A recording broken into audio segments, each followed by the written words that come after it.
Hello everyone, welcome back to our channel. Hope you have a wonderful day. In today's video, we're going to talk about financial mistakes 101. Yes, so it's just general points Yep. about what mistakes we observe or we have experienced. So first of all is ignoring your financial situation.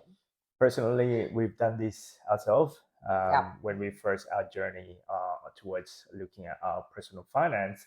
Um, at one stage, we were married, have Mm. children, single income, and we're sort of brushing it off.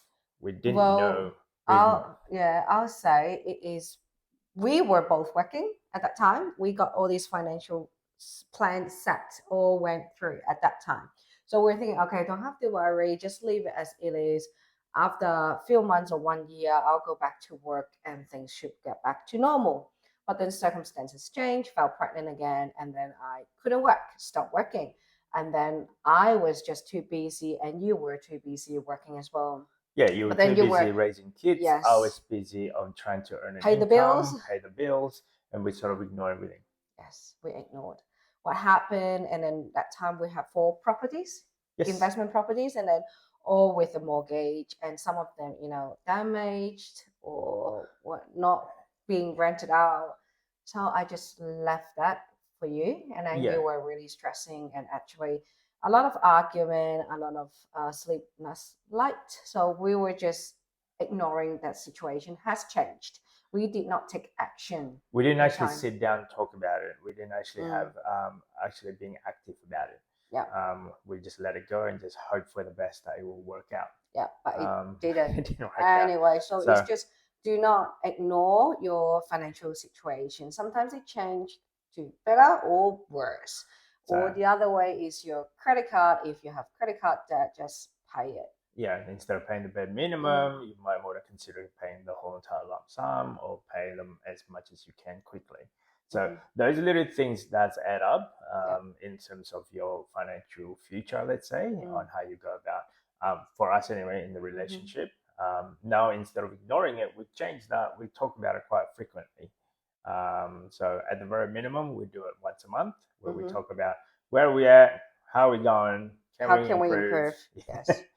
Where did we do wrong? Did we do a lot of expenditure that is out of the blue? Mm, So that will help a lot when you're in a couple. But where if you're single, let's say, actually have over, I guess, a general overview what your month look like, yeah. and then you look at it and how can we improve it from the next month. I think sometimes humans have a tendency of getting used to it and become a habit. Yeah. So, but we just have to check it. We take into account for our take accountability for each Hmm. of other. Every month we check, like Yeah. how can we improve. But That's that's it. the problem. Like what we did before, we did not change anything. Yeah, so we went from a dual income to one single income, and then we have from you set your own rules, and I Mm. set my own rules, and then now becoming from a single income to what is it for dual income, two mouths to feed, and then one income, four mouths to feed. Yep. So the next one will be not having a clear money vision. That to me is probably one of the tops or Mm. so, Mm. because if you don't know your like a clear vision where you want to go with your money, we find they're just going to take over you. Yes. So you ended up going on a credit card, for example, or Mm. you go on vacation, international vacation, because it's everyone else doing it. It is Uh, your peer pressure or some luxury item is in your bucket list you want to go, but you don't realize you don't have enough money to go and using credit card or personal loan mhm. to pay off for that holiday trips. So, for example, we just went for a family vacation, like Mm-hmm. for us, I guess For us. four of us going internationally, and then we got invited again to do another international vacation. Mm. I mean, if we didn't talk about it, that could have gone just sure, no worries, we just go. Yeah, there's a lot of holidays. But if Of course, it's want and can you is it a a want need? or a need, so there's a Mm. differentiation, let's say. But I say holidays always is a want. Hmm. Like, but unless we have, a family overseas, if anything happen, it's a need to go to see them. Yeah, But if it's like leisure or going out with friends for holiday, like there are a few trips that we we were talking about that. Yes, do you really want to go? Yes. Do we have to go? No. Can we afford it? Yeah. Do you want to spend that money? No. So not having a vision or a budget, let's say, like figuring out where you're going to spend every Mm. dollar that you earn, it might take over from your life, let's say. And I think you should like have a clear vision. Why do you want that money? Where do you want to go? What do you want to achieve at the end?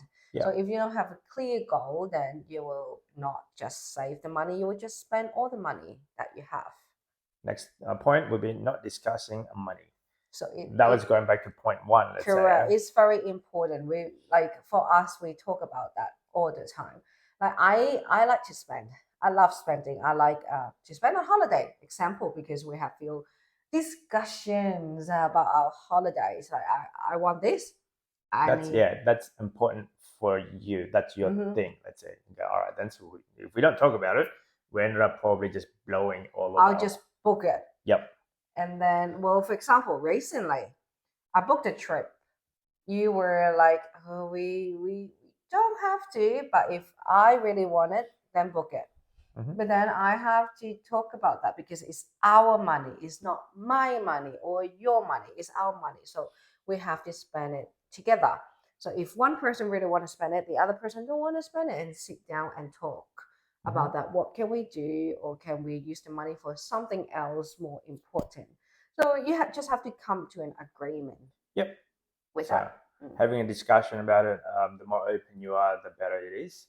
That way, you have the same goal, values about it. Yeah. So back to that, you guys should have a clear vision. What do you want to do with the money? For example, us, we want to have a certain amount of the money by certain of time because we want to retire early. Yep. That's it. Clear. Yeah. So we're trying to achieve the same goal together. And then by doing so, we should cut down our costs, so less holidays, and then increase our income by doing extra side hustles. Yeah. So the next one will be having a sloppy budget or not a budget at all. So we like at one stage we're just spend, and then we're like, and at a certain point of my life, and I'm like, I had to sit down and figure out where is all our money going. And it works out to be if you keep on just spend, just sort of bury your head under the sand type of thing, and you don't have a clear vision and you don't have a clear budget, your money will take over you, and you probably ended up getting into debt, and you can't dig yourself out. Yeah. So for us, we have a certain budget and we a certain limit, let's say, what we can do with our money, and we try to stick to it as much as possible. Correct. So we have, well, I'll say we have a high interest saving account. We try not to touch it, or any big item for the house, we'll use it from there. And then the other one is where is our domestic holiday, because for me, I like holiday.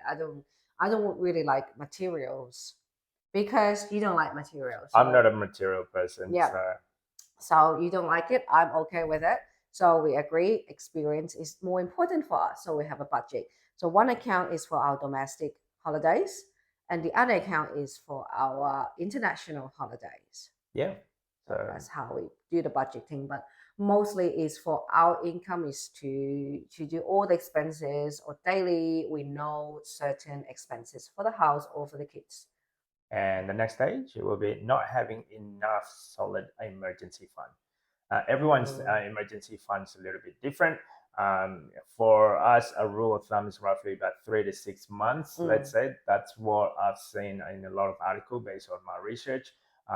But for us, we like to have 1 year emergency fund if we can.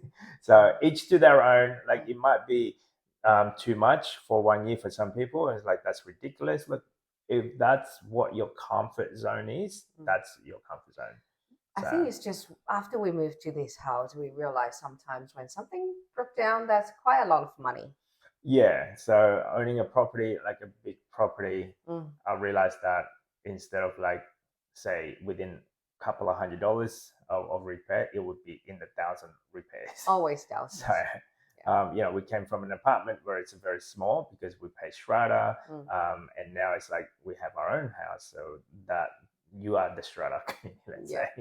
And because of that, it is an older house, so when something breaks down, it's bound to require replacement. Mm-hmm. So, and the replacement is not cheap No, in some not at all. instances. Yep. So, and then again, depending where you are in stage in life, if you start university or if you're just getting off your university degree and say going your full-time job, just started on your full-time job, you will only require maybe a few $1,000s.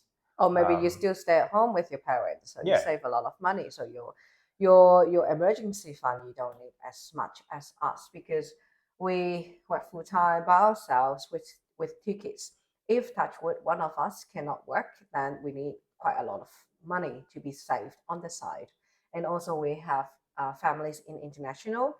If our family got sick or something emergency, we have to buy the ticket and go there straight away. So we need that the funds to put aside as well. Again, each to their own. Maybe $1,000 is enough for you, but Mhm. for us, we like to have a big enough buffer. So whatever your comfort zone is. I mean, if Mhm. you don't have an emergency fund, maybe that's a starting point. To Maybe save up. build, Yeah. even if it's just a couple of $100, just in case, if say, God forbid, you can't work for a week or something, Yeah. and Or your car broke down, Mhm. you can't go to work. So, and it started from there.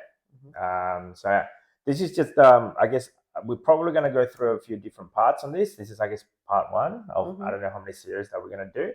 So that's about it for the moment, guys. Like, if you like this type of content, don't forget to subscribe, comment. See you next time. Bye.